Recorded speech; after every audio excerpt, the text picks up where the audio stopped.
My dear brothers and sisters of democracy, ನಾವೆಲ್ಲ ಇಲ್ಲಿ ಒಂದು ಪ್ರಜಾಪ್ರಭುತ್ವಕ್ಕೆ ನಾವೆಲ್ಲರೂ ಏನು ಅನ್ಕೊಂಡಿರ್ಬೋದು, ನಾವೆಲ್ಲ ಒಬ್ಬರು ಸೋಲ್ಜರ್ಸ್. ಪ್ರತಿಯೊಬ್ಬ ಭಾರತೀಯನು ಯಾರು ಮತ ಚಲಾಯಿಸ್ತಾನೋ ಅವರೆಲ್ಲರೂ ಪ್ರಜಾಪ್ರಭುತ್ವದ ಒಬ್ಬ ಸೋಲ್ಜರ್ ರೀತಿ. ನಮಗೆ ನೋಟ ಅಂತ ಒಂದು ಆಪ್ಷನ್ ಕೊಟ್ಟಿದ್ದಾರೆ ಎಲೆಕ್ಷನ್ ಕಮಿಷನ್ ಅವರು. ಮುಂಚೆ ಬಂದ್ಬಿಟ್ಟು ನಾವು ನೋಟ ಹಾಕ್ಬೇಕಾದ್ರೆ ಕಷ್ಟಪಟ್ಟು ಅಲ್ಲಿ ಪೋಲಿಂಗ್ ಆಫೀಸರ್ ಇರ್ತಾರೆ, ಅವ್ರನ್ನ ರಿಕ್ವೆಸ್ಟ್ ಮಾಡಿ ಹಾಕ್ಬೇಕಾಗಿತ್ತು. 2004 ನಾನು ನೋಟ ಚಲಾಯಿಸಬೇಕಾದ್ರೆ ನಮ್ಮ ಫ್ರೆಂಡ್ಸ್ ಎಲ್ಲ ನಾವು ಡಿಸ್ಕಸ್ ಮಾಡಿ ಈ ಪ್ರಜಾಪ್ರಭುತ್ವದಲ್ಲಿ ನಾಯಕರು ತುಂಬ ಹಣ ಖರ್ಚು ಮಾಡಿದ್ದಾರೆ, ಇದೆಲ್ಲ ಇದು ಮಾಡಿ ನೋಟ್ ಹಾಕಬೇಕು. ನಾವು ಅಲ್ಲಿ ನೋಟ ಚಲಾಯಿಸೋ 20 ಜನ ಮಾತಾಡ್ಕೊಂಡಿದ್ವಿ. ಅಲ್ಲಿ ನೋಟ ಚಲಾಯಿಸೋಕೆ ಹೋಗ್ಬೇಕಾದ್ರೆ ಏನಾಯ್ತು, ನಾನು ಡಿಸ್ಕಸ್ ಮಾಡಿ ಕಷ್ಟಪಟ್ಟು ಇದು ಮಾಡಿದೆ, ಅಲ್ಲಿರೋರೆಲ್ಲ ಅಪೋಸ್ ಮಾಡಿದ್ರು. ನಾನು ಒಬ್ಬ ನೋಟ ಚಲಾಯಿಸಿದೆ, ನನ್ನ ಹಿಂದೆ ಯಾರು ನೋಟನೇ ಚಲಾಯಿಸಿಲ್ಲ. ಈ ಥರ ತುಂಬ ಪ್ರಾಬ್ಲಮ್. ಅದೇ ಎಲೆಕ್ಷನ್ ಕಮಿಷನ್ ಅವ್ರು ಏನು ಮಾಡಿದ್ರು, ಅವರೇ ಒಂದು ನೋಟ ಅಂತ ಆಪ್ಷನ್ ಕೊಟ್ಟಿದ್ದಾರೆ. ನಿಮ್ಗೆ ಯಾರು ಇಷ್ಟ ಆಗಿಲ್ಲ, ಯಾವ ಪಕ್ಷದ ಸಿದ್ಧಾಂತನೂ ಇಷ್ಟ ಆಗಿಲ್ಲ ಅಂದರೆ ನೋಟಾಗ ಹಾಕಿ ಅಂತ. ನಾನು ನೋಟ ಹಾಕೋರಿಗೆ ಒಂದು ವಿನಂತಿ ಮಾಡ್ತೀನಿ, ನಾವು ಯಾವತ್ತೂ ಅಷ್ಟೇ, ನಾವು ಯಾವತ್ತೇ ಮತದಾನ ಮಾಡಬೇಕಾದ್ರೆ ನಾಳೆ ಮತದಾನ, ನೆಕ್ಸ್ಟ್ ವಾರ ಮತದಾನ ಅಂದರೆ ಇವತ್ತು ಹೋಗ್ಬಿಟ್ಟು ನಾವು ಯೋಚನೆ ಮಾಡೋದಲ್ಲ ನಾನು ಯಾರಿಗೆ ಹಾಕಬೇಕು ಅಂತ. ನೆಕ್ಸ್ಟ್ 5 ವರ್ಷ ನಾನು ಯಾರಿಗೆ ಮತ ಹಾಕ್ತೀನಿ ಅವನ ಬಗ್ಗೆ ಇವತ್ತಿಂದ ನಾನು ರಿಸರ್ಚ್ ಮಾಡಿ ಇಟ್ಕೋಬೇಕು, ಒಬ್ಬ ಒಳ್ಳೆ ಪ್ರಜೆ ಆಗಿ.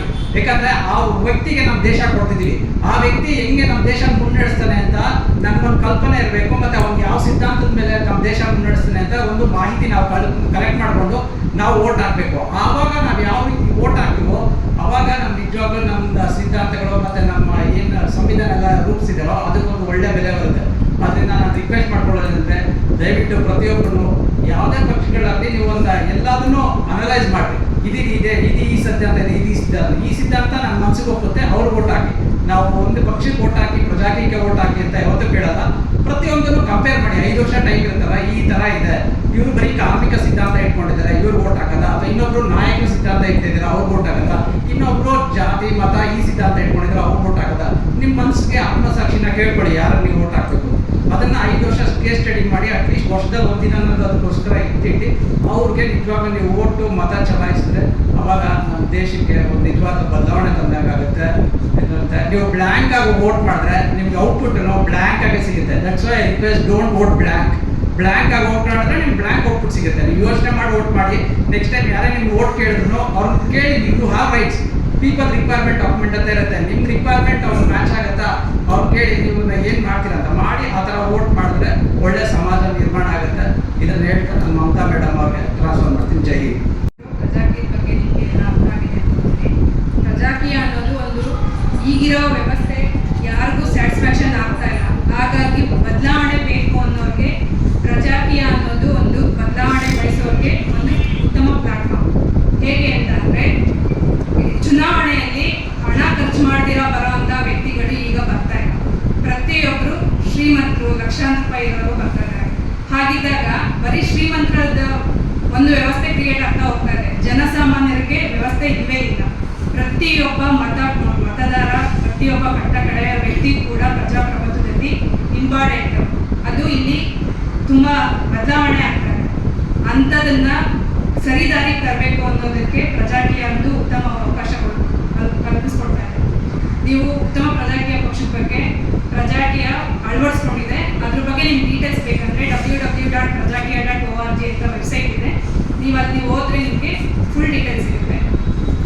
ನಾವು ಪ್ರಜಾಕೀಯ ಸಿದ್ಧಾಂತ ಇಷ್ಟಪಡ್ತಾ ಇರೋರು ಪ್ರಜಾಕೀಯ ಪಕ್ಷನ ಯಾಕೆ ಸಪೋರ್ಟ್ ಮಾಡ್ತಾ ಇದ್ದೀವಿ ಅಂದರೆ, ನಮಗಿವಾಗ ಆ ಸಿದ್ಧಾಂತನ ಅಳವಡಿಸ್ಕೊಳ್ತಾ ಇರೋದಕ್ಕೆ ನಮ್ಮ ಮುಂದೆ ಬರ್ತಾ ಇರೋದು ಉತ್ತಮ ಪ್ರಜಾಕೀಯ ಪಾರ್ಟಿ ಮುಂದೆ. ಬೇರೆ ಪಕ್ಷಗಳು ಯಾರು ಬರ್ತಾ ಇಲ್ಲ, ಕೋಟ್ಯಾಂತರ ರೂಪಾಯಿ ಖರ್ಚು ಮಾಡಿ ಬರ್ತಾ ಇದ್ದಾರೆ. ಉತ್ತಮ ಪ್ರಜಾಕೀಯ ಪಕ್ಷದ ಕ್ಯಾಂಡಿಡೇಟ್ಗಳು ಯಾರು ಕೂಡ 50,000 ಕೂಡ ರೀಚ್ ಆಗ್ತಾ ಇಲ್ಲ. ತುಂಬ ಕಡಿಮೆ ಮಟ್ಟದಲ್ಲಿ ಖರ್ಚು ಮಾಡಿ ಬರೋಂಥ ವ್ಯವಸ್ಥೆನ ಕ್ರಿಯೇಟ್ ಮಾಡ್ಕೊಂಡಿದ್ದಾರೆ. ಹಾಗಾಗಿ ಪ್ರಜಾಕೀಯನ ನಾವು ಆಯ್ಕೆ ಮಾಡ್ಕೊಳ್ತೀವಿ. ಮತ್ತು ಇಲ್ಲಿ ಇನ್ನೊಂದು ಎಲೆಕ್ಷನ್ ಕಮಿಷನ್ಗೆ ಈ ಮೂಲಕ ನಾನೊಂದು ರಿಕ್ವೆಸ್ಟ್ ಮಾಡ್ತೀನಿ. ಎಲ್ಲ ಕಡೆ ಡಿಜಿಟಲ್ ಇಂಡಿಯಾ ಅಂತ ಹೇಳ್ತಾ ಇದ್ದಾರೆ, ಆದರೆ ಮತದಾನದ ಸಮಯದಲ್ಲಿ ಮಾತ್ರ ಡಿಜಿಟಲ್ ಯಾಕೆ ಬರ್ತಾ ಇಲ್ಲ? ಈಗಲೂ ಕೂಡ ಮತಗಟ್ಟೆಗೆ ಹೋದಾಗ ಸ್ಲಿಪ್ ತಂದಿದ್ದೀರಾ ಅಂತ ಕೇಳ್ತಾರೆ. ಏನಕ್ಕೆ ಸ್ಲಿಪ್ ಬೇಕು? ನಿಮ್ಮ ವೋಟರ್ ID ನಲ್ಲಿರುವಂಥ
ಪ್ರಜಾಕೀಯ ಪಕ್ಷ ನಂಗೆ ಗೊತ್ತಿರಲಿಲ್ಲ. ಆ್ಯಕ್ಚುಲಿ 2017 ಸ್ಟಾರ್ಟ್ ಆಗಿದ್ದು, ಅದು ತಿಳ್ಕೊಬೇಕಂದ್ರೆ ತುಂಬ ಇದಾಯಿತು. ಸಮಾಜದಲ್ಲಿ ಎಂತೆಂಥ ಗಣ್ಯವ್ಯಕ್ತಿಗಳಿದ್ದಾರೆ, ನಿಮಗೆ ಗೊತ್ತು. ಕೋಟಿ ಕೋಟಿ ದುಡ್ಡಿದೆ, ಎಲ್ಲ ಇದೆ, ಹೆಸರಿದೆ, ಫೇಮ್ ಇದೆ. ಬಟ್ ರಾಜಕೀಯ ಅನ್ನೋ ಒಂದು ಕನ್ಫ್ಯೂಷನ್ನ ಯಾರೂ ತಾಳ್ಮೆಯಿಂದ ಮುಟ್ಟಕ್ಕಾಗಲಿಲ್ಲ. ಬುದ್ಧಿವಂತಿಕೆಯಿಂದ ಯಾರು ಟಚ್ ಮಾಡಲಿಲ್ಲ. ಆ್ಯಕ್ಚುಲಿ ನಿಮಗೆಲ್ಲ ಗೊತ್ತು, ನಾನು ಅದು ಮಾಡ್ತೀನಿ ಇದು ಮಾಡ್ತೀನಿ, ಎಲ್ಲೆಲ್ಲೋ ದೇವಸ್ಥಾನ ಖರ್ಚು ಮಾಡ್ತೀರ, ಏನೋ ಮಾಡ್ತೀರ. ಬಟ್ ದೇವಸ್ಥಾನದ ಆಚೆ ಬಂದರೆ ರೋಡ್ ನೋಡಿದ್ರೆ ಗುಂಡಿ ಬಿದ್ದಿರುತ್ತೆ, ಒಂದು ಹಳ್ಳ ಇರುತ್ತೆ, ಏನೋ ಒಂದು ಆಕ್ಸಿಡೆಂಟ್ ಆಗಿರುತ್ತೆ, ಒಂದು ಸರಿಯಾದ ಮಾರ್ಗ ಇರಲ್ಲ, ತಿರುವಂತಿರಲ್ಲ. ಬಟ್ ಈ ಪ್ರಜಾಕೀಯದಲ್ಲಿ ನಮಗೋಸ್ಕರ ಹುಟ್ಟಾಗಿರೋ ಒಂದು ಸ್ಥಾಪನ ಉಪೇಂದ್ರ ಅವರು ಬೇರೆಯವ್ರಿಗೆ ಏನೂ ಮಾಡ್ತಾ ಇಲ್ಲ, ಎಲ್ಲ ಪ್ರಜೆಗೋಸ್ಕರ. ಅದಕ್ಕೆ ನಾವೊಂದು ಕೃತಜ್ಞತೆ ಸಲ್ಲಿಸ್ಬೇಕು ಆ್ಯಕ್ಚುಲಿ.